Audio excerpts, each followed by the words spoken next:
Assalamualaikum warahmatullahi wabarakatuh. Pada kesempatan kali ini, saya ingin membicarakan isu yang sering kali kita dengar, akan tetapi kita tidak memahaminya secara mendalam.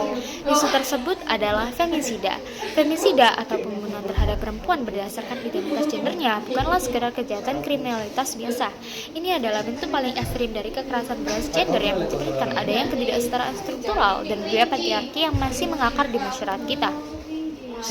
Femisida terjadi ketika perempuan dibunuh hanya karena mereka perempuan seringkali didorong oleh rasa kebencian, rasa ingin memiliki, obsesi, atau keinginan untuk mengontrol tubuh dan hidup mereka.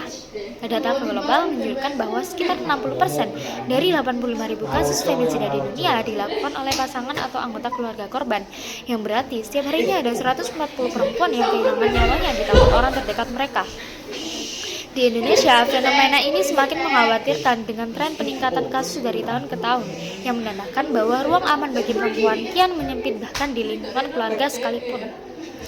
Lalu, kasus terbaru pada 2025 yang mengeluarkan pada Maret 2025 di Indonesia dikejutkan oleh kasus femisida terhadap jurnalis J di Banjarbaru, Kalimantan Selatan. Korban jurnalis perempuan diduga dibunuh oleh pacarnya yang merupakan seorang anggota TNI AL. Kasus ini memiliki indikasi kuat femisida intim di mana korban mengalami kekerasan seksual berulang sebelum akhirnya dibunuh. Motif pembunuhan diduga terkait penolakan pelaku untuk bertanggung jawab atas hubungan yang mereka jalani. Tragedi ini menyoroti betapa perempuan dalam relasi intim justru sering menjadi korban dari orang yang seharusnya melindungi mereka. Komnas Perempuan mencatat bahwa femisida intim adalah jenis tertinggi dalam kasus pembunuhan perempuan, dengan 185 kasus terjadi di ranah privat pada tahun 2024. Lalu, selain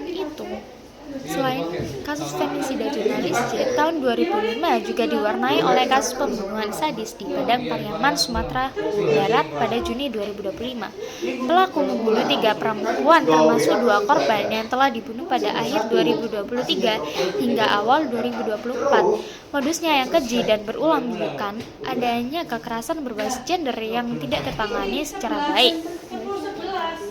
Data Jakarta Feminis mengungkapkan bahwa 43% kasus femisida bermula dari kekerasan dalam rumah tangga ataupun kekerasan dalam hubungan asmara yang tidak ditangani secara baik. Ironisnya, mayoritas kasus terjadi di area rumah korban yang seharusnya menjadi tempat paling aman bagi mereka. Fakta ini memperlihatkan adanya kegagalan sistem dalam melindungi perempuan, baik itu dari lingkungan masyarakat, lingkungan keluarga, ataupun aparat di Indonesia. Selain itu, adanya budaya yang menyalahkan korban atau victim blaming masih menjadi tantangan besar dalam penanganan femisida dalam kasus jurnalis. Contohnya dalam kasus jurnalis J, munculnya narasi yang mempertanyakan perilaku korban alih-alih mengutuk kekejaman pelaku yang telah ia lakukan. Hal ini diperparah oleh ketiadaan pengakuan hukum khusus terhadap femisida di Indonesia. KUHP hanya mengatur pembunuhan umum tanpa mempertimbangkan motifnya berbasis gender, sehingga pelaku seringkali dihukum dengan sanksi yang tidak proporsional dengan kejahatannya. Komnas Perempuan menegaskan bahwa tanpa hukum yang spesifik, femisida akan terus dipandang sebagai kejahatan biasa, bukan sebagai pelanggaran HAM yang sistematis. Oleh karena itu, penanganan femisida memerlukan aksi nyata dan sistematis. Pertama, hukum harus mengakui bahwa femisida sebagai kejahatan khusus dengan hukuman yang berat. Kedua, aparat penegak hukum perlu dilatih untuk memiliki sensitivitas gender dan menghindari victim blaming. Yang ketiga, pendidikan kesetaraan gender harus gencar dilakukan untuk mencegah kekerasan sejak dini. Hanya dengan langkah-langkah tegas dan komprehensif ini kita dapat memutus siklus kekerasan dalam menciptakan ruang aman bagi semua perempuan. Sekian dari saya. Wassalamualaikum warahmatullahi wabarakatuh.